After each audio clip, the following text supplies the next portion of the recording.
औज़ुबिल्लाहिमिनश्शैतानिर्रजीम बिस्मिल्लाहिर्रहमानिर्रहीम। अस्सलाम वालेकुम माय डियर स्टूडेंट्स। उम्मीद करता हूँ आप लोग खैरियत से होंगे और मज़े में होंगे और लाइफ को एंजॉय करते रहे होंगे, क्योंकि करना भी चाहिए और आपकी उम्र भी ऐसी है कि इस उम्र में अपनी पढ़ाई के साथ साथ ख़ुद को रिफ़्रेश भी रखना है, लेकिन अच्छे कामों से। ठीक है। अच्छा, तो आप सबको पता है कि वाइट चाक एकेडमी, जहाँ पे बहुत सारे टीचर्स के साथ बहुत सारे लेक्चर्स इंशाल्लाह पढ़ भी रहे हैं और आने वाले दिनों में भी हम इसको कवर करेंगे। आज का जो टॉपिक है that is from the atomic structure, first year की जो केमिस्ट्री है, और वहाँ से हम इसको करेंगे। और इसमें हमारा जो टॉपिक है आज का वो है properties of cathode raise. Properties of cathode rays. तो अगर आपने अभी तक चैनल को सब्सक्राइब नहीं किया तो सब्सक्राइब कर दीजिएगा। अपने के दोस्तों के साथ आपने क्या करना है, शेयर करना है। ठीक है, तो चलो हम स्टार्ट कर लेते हैं कि कैथोड रेज की प्रॉपर्टीज। तो यहाँ पे मैं बुक से एक दो प्रॉपर्टीज ज़्यादा आपके कोर्स से पढ़ाऊंगा, ताकि मतलब अगर कहीं पे कम्पिटिटिव एग्जाम में ये आ जाए तो फिर आपके पास ये ऑप्शन एक्स्ट्रा में मौजूद हो। द नंबर वन प्रॉपर्टी क्या है हमारे पास, तो वो है the way of travelling. The way of travelling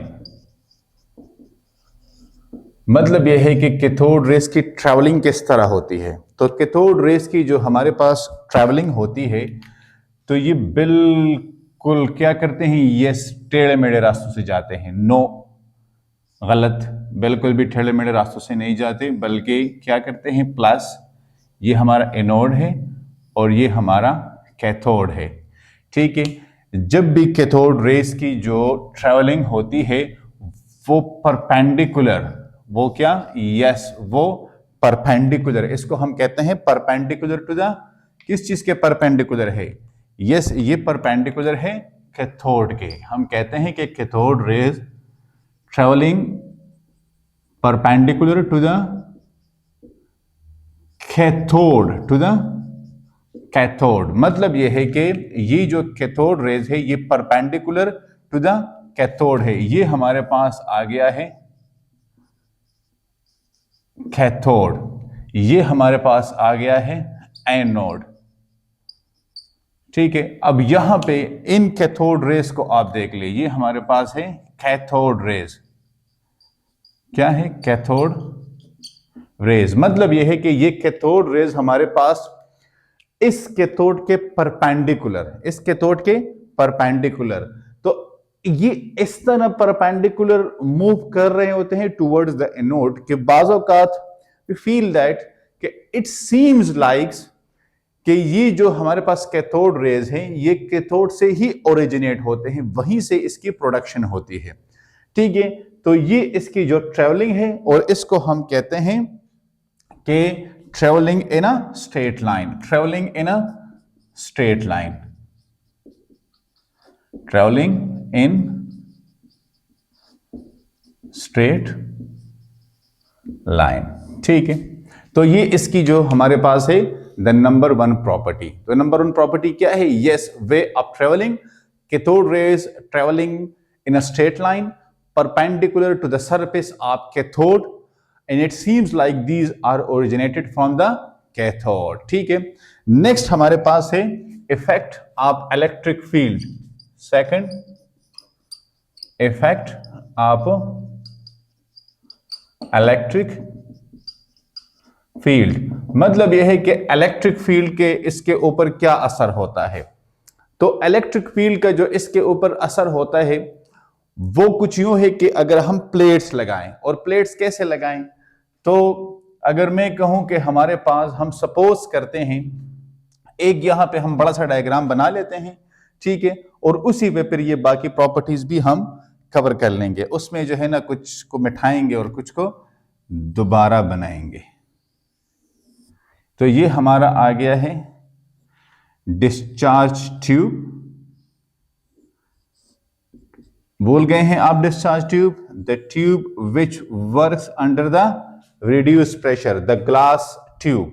अब ये हमारे पास है क्या, डिस्चार्ज ट्यूब। अब यहां पे अगर हम प्लेट्स लगा ले, लेट्स सपोज ये हमारे पास एक प्लेट है इलेक्ट्रिक, और एक प्लेट नीचे यहां पे है, ठीक है। अब इस प्लेट के ऊपर हमारे पास कौन से चार्ज है? इस प्लेट के ऊपर हमारे पास प्लस चार्ज है और इस प्लेट के ऊपर हमारे पास माइनस चार्ज है।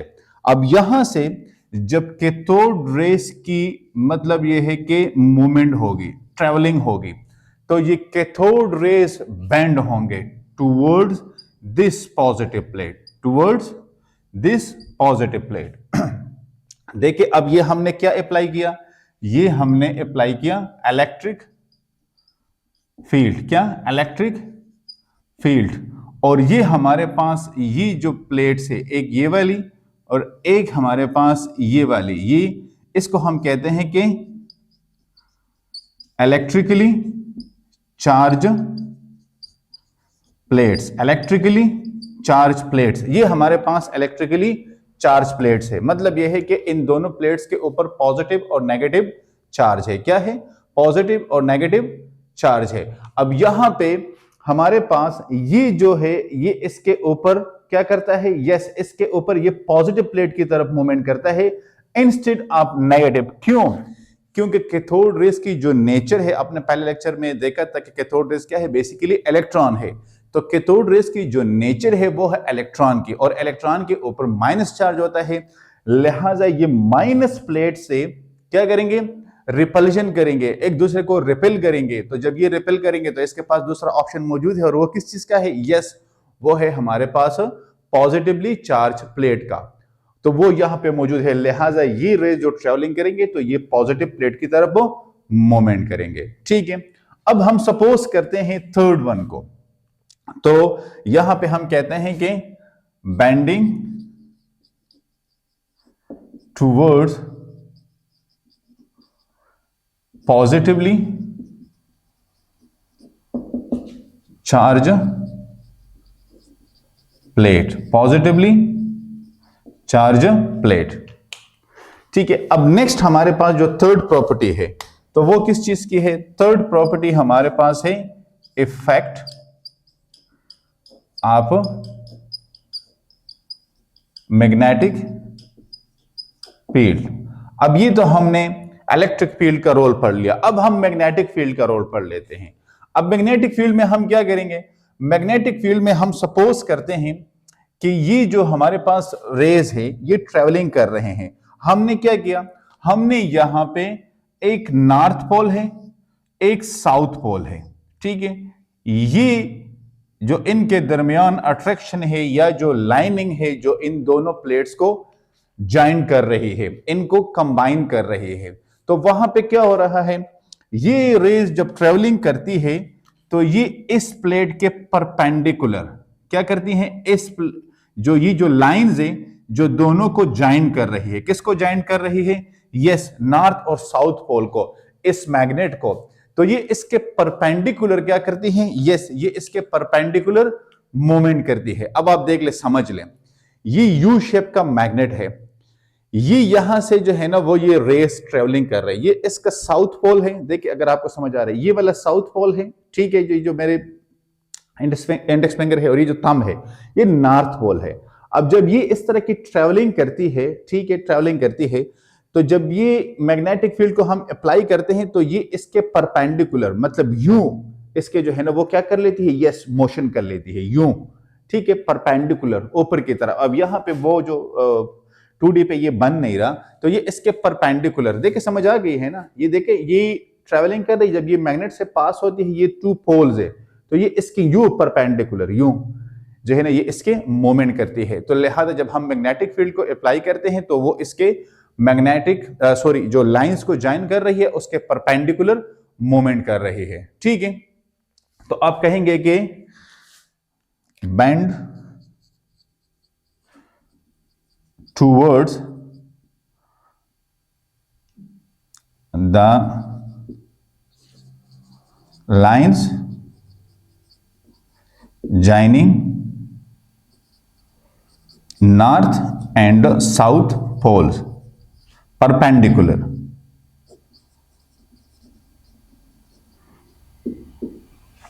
अब यहां पे फिर क्या किया? यहां पे जे थॉमसन ने बात की, जे थॉमसन ने, उन्होंने कहा है कि अगर हम दोनों फील्ड को सिमुल्टेनियसली अप्लाई कर लेते हैं, दोनों फील्ड्स को सिमुल्टेनियसली अप्लाई करते हैं, इलेक्ट्रिक और मैग्नेटिक फील्ड को, तो हमारे पास क्या होगा। तो आप इसका स्क्रीनशॉट ले लें, क्योंकि हमें इस स्ट्रक्चर को मिटाना पड़ेगा और फिर मैं ये स्ट्रक्चर ड्रा करके दोनों फील्ड्स को अप्लाई करके आपको बता देता हूं। ठीक है, आप इसका स्क्रीनशॉट ले लें। अच्छा गाइज, अब हम इसके बाद क्या कर रहे हैं, हमने उसी प्रॉपर्टी में कि जे थॉमसन ने बात की कि अगर हम एक सिमुल्टेनियस एप्लीकेशन ड्रॉ कर ले। सिमुल्टेनियस एप्लीकेशन क्या है कि हम अगर at a time electric field को एंड मैग्नेटिक फील्ड को अप्लाई कर लेते हैं तो क्या होगा। तो पहले हमने एक पॉइंट को देखना होगा। हम सपोज करते हैं कि यहां पे हमारे पास एक ट्यूब है, यहां पे हम इसको थोड़ा सा चेंज कलर से, हम यहां पे हमारे पास एक ट्यूब है।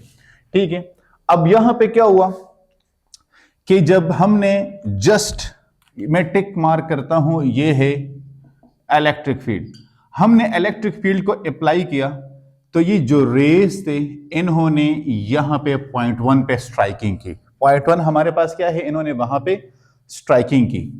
फिर मैंने यहां पे ये मैग्नेटिक फील्ड है, फिर मैंने मैग्नेटिक फील्ड को ऑन किया तो फिर यहां पे आके इन्होंने पॉइंट 2 पे स्ट्राइकिंग की।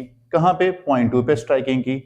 उसके बाद मैंने क्या किया, उसके बाद मैंने इन दोनों को ऑन किया तो इन्होंने आके पॉइंट 3 पे स्ट्राइकिंग की।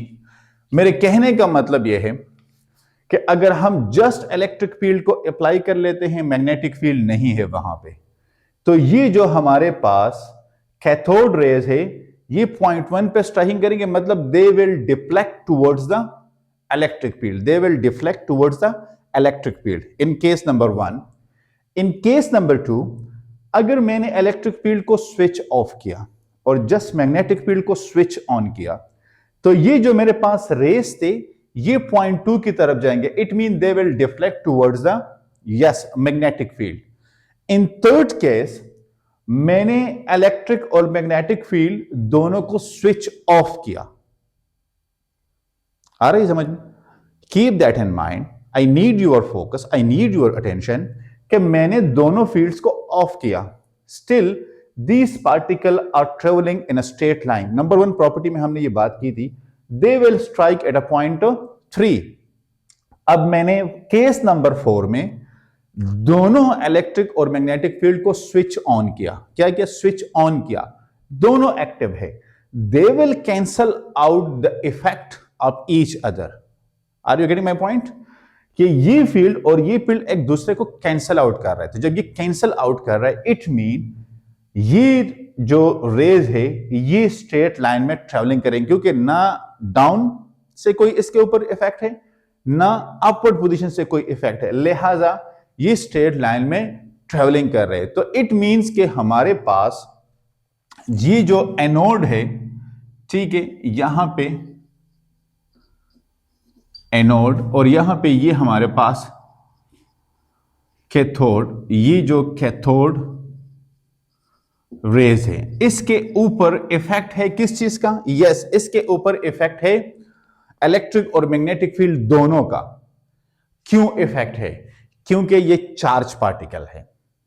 ये इसमें मेन क्वेश्चन है। अगर आपसे पूछे कि भाई आपने कहा कि इलेक्ट्रिक फील्ड की तरफ भी जाते हैं, मैग्नेटिक फील्ड की तरफ भी जाते हैं, पॉलिटिशियन है, हर एक किसी गले मिलता है, ठीक है, चाहे वोट दे या ना दे। तो यही इस तरह यहां पे ये इलेक्ट्रिक फील्ड की तरफ भी जाते हैं, मैग्नेटिक फील्ड की तरफ भी जाते हैं। क्यों जाते हैं भाई, क्यों इसके ऊपर इफेक्ट है इलेक्ट्रिक और मैग्नेटिक फील्ड का। तो इलेक्ट्रिक और मैग्नेटिक फील्ड का इफेक्ट होता है चार्ज बॉडी के ऊपर। अब अगर ये न्यूट्रल न्यूट्रॉन होते तो फिर उसका कोई रोल वहां पे नहीं होता। लिहाजा due to the presence of charge, charge नहीं पता मैं बताता हूं इनमें, बेसिकली इलेक्ट्रॉन ही है। तो due to the presence of charge ये इलेक्ट्रिक फील्ड की तरफ भी मूव करते हैं और ये मैग्नेटिक फील्ड की तरफ भी मूवमेंट करते हैं। और जब वो आपस में दोनों लड़ते हैं, स्विच ऑन होते हैं, वो एक दूसरे के जो है ना वो मतलब ये कि मुश्त गिरबान होते हैं, ये दरमियान में से स्किप कर जाते हैं और बिल्कुल स्ट्रेट लाइन पे ट्रैवलिंग करते हैं और वहीं पे इसकी स्ट्राइकिंग होती है। ठीक है, अच्छा now the fourth point is क्या है हमारे पास। फोर्थ पॉइंट में कि अगर हम इसके सामने कोई ओपेक ऑब्जेक्ट रख ले, ठीक है, तो हम कहेंगे कि शैडो ऑफ ओपैक ऑब्जेक्ट। मतलब यह है कि अगर हम इसके सामने कोई ओपेक ऑब्जेक्ट रख लेते हैं,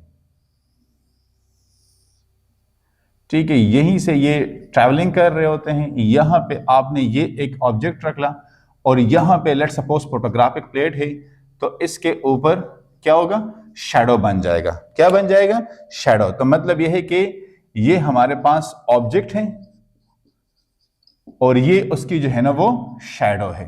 क्या है, शैडो है। ठीक है, तो ये इसकी हमारे पास फोर्थ प्रॉपर्टी है। फिफ्थ प्रॉपर्टी इसकी क्या होगी, यस, फ्लोरेसेंस। फिफ्थ प्रॉपर्टी क्या है, फ्लोरेसेंस।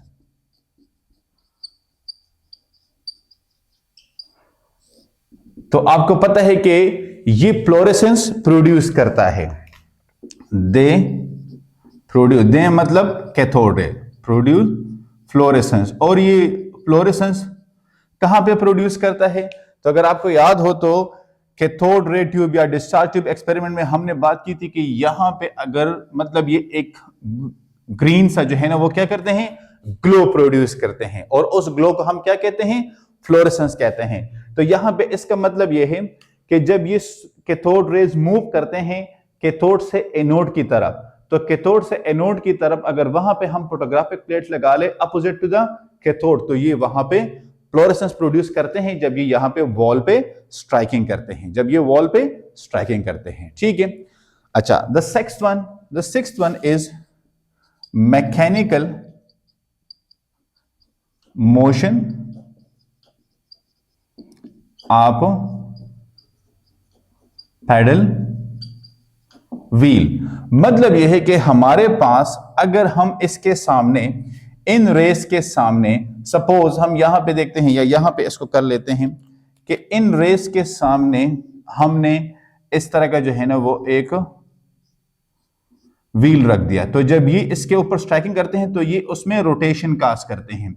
ये रोटेशन मतलब यह है कि हमें यह बताता है कि यहां पे क्या है, यस, इसका जो नेचर है वो मटेरियल है, जो नेचर है वो मटेरियल है।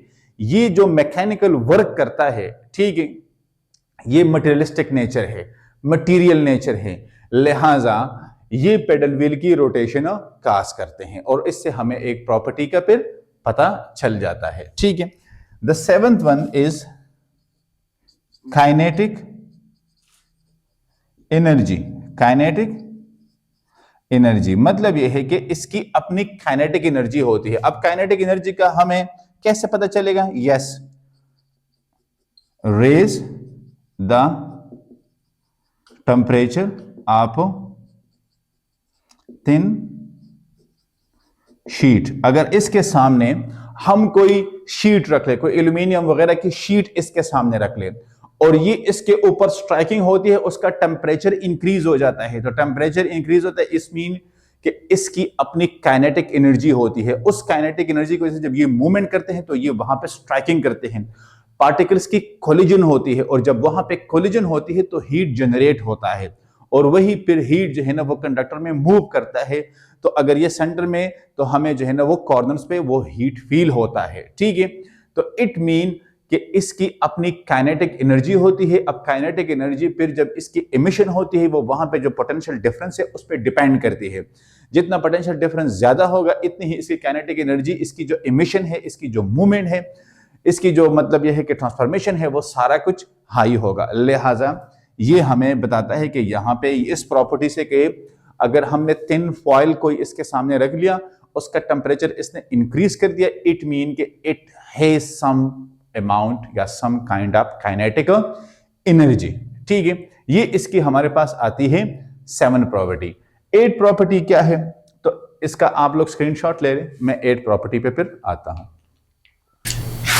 अच्छा गाइज, अब 8 प्रॉपर्टी हमारे पास क्या है, तो ये है नेचर ऑफ रे and gas.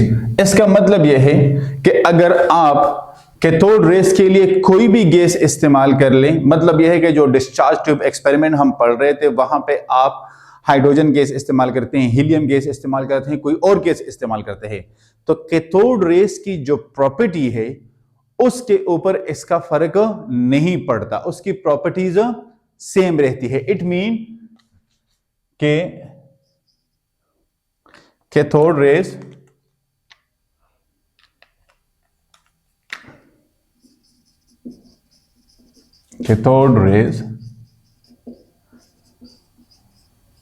does not depend on the gas used in a CRT cathode rays tube या गैस डिस्चार्ज ट्यूब या डिस्चार्ज ट्यूब, उसमें जो भी गैस इस्तेमाल होता है उसके ऊपर इसका कोई असर नहीं होता। नाइन्थ क्या है? तो नाइन्थ नंबर प्रॉपर्टीज एक्सरेज, मतलब यह है कि कैथोड रेज एक्सरेज की प्रोडक्शन कर सकती है। आगे मतलब यह है कि इसको हम डिस्कस करेंगे। सो क्या है कि cathode rays can produce X-rays, cathode rays can produce X-rays, ये भी इसकी एक प्रॉपर्टी है। 10th प्रॉपर्टी क्या है? Ionization of gases, ionization of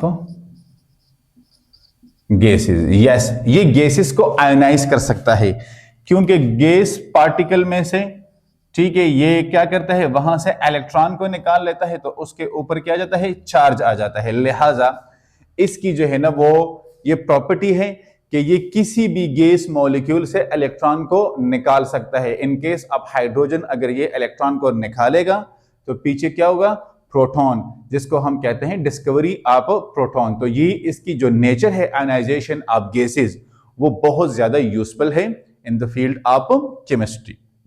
okay, 11th क्या है हमारे पास? 11th हमारे पास है केमिकल चेंज। क्या? Chemical change.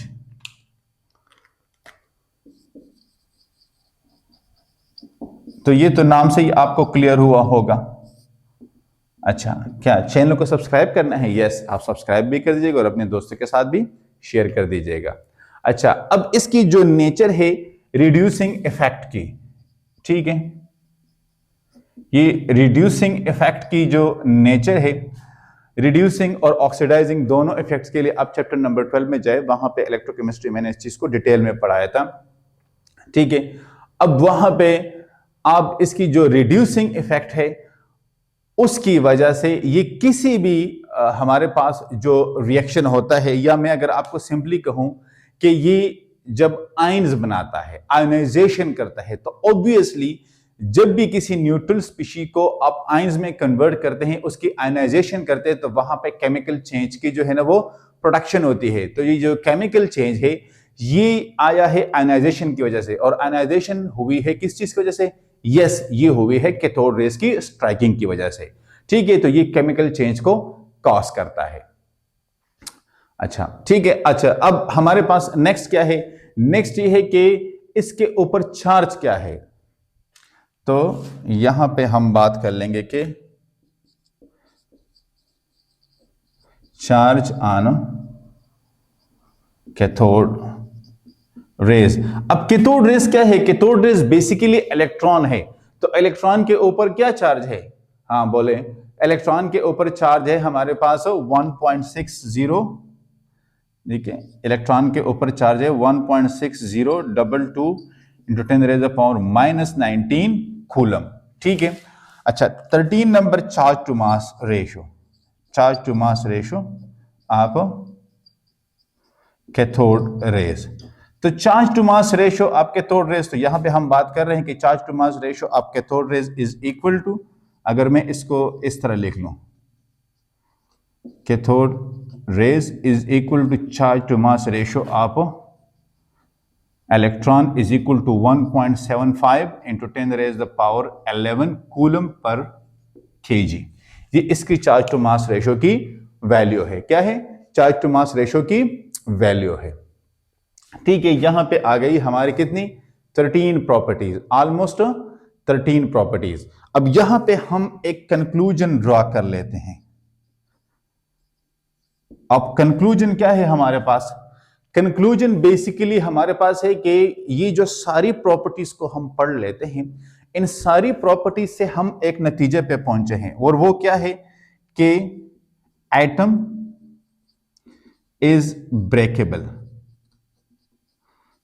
Atom is breakable, yes, atom को हम फर्दर डिवाइड कर सकते हैं इसके पार्टिकल्स में। और सेकंड हमारे पास है कि electron is essential part of matter. Electron is essential part of matter.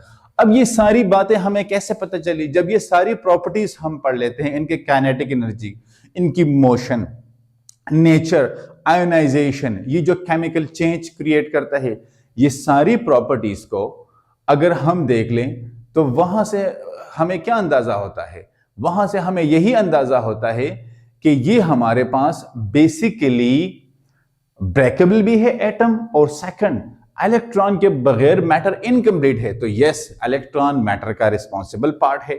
ठीक है, पहले हम कहते हैं कि एटम रिस्पॉन्सिबल पार्ट है। अब अगर एटम ब्रेकेबल है, डिवाइजेबल है, तो लिहाजा फिर इसके जो नीचे वाले पार्टिकल्स होंगे, जो लेटेस्ट पार्टिकल्स होंगे, जो लाइटेस्ट पार्टिकल्स होंगे, ठीक है, वो भी फिर रिस्पॉन्सिबल होंगे। तो इसलिए हम कहते हैं कि ये एक बहुत ही ज्यादा जरूरी पार्ट है किस चीज का? मैटर का। ठीक है, तो यहां पे हम इसको वाइंड अप कर लेते हैं। प्रॉपर्टीज तो ऑलमोस्ट 13 प्रॉपर्टीज है, बुक्स में आपको 10 और 11 मिलेंगी। ठीक है, सारी प्रॉपर्टीज को आप कोशिश करें कि डायग्राम्स के साथ, मतलब यह है कि याद करें। इससे फिर यह होगा कि आपका इसके ऊपर कंसेप्ट क्लियर होगा। पेपर में आ जाए तो अगर आपके पास टाइम है क्वेश्चंस के लिए, तो आप कोशिश करें कि आप डायग्राम इसकी ड्रा करें, वहां पे इसका इंपैक्ट बहुत ज्यादा होगा, आपको बहुत अच्छे मार्क्स मिलेंगे। एंड में चैनल को सब्सक्राइब कर दीजिएगा, दोस्तों के साथ शेयर कर दीजिएगा। इंशाल्लाह मुलाकात होगी नेक्स्ट लेक्चर में, तब तक के लिए अल्लाह हाफिज।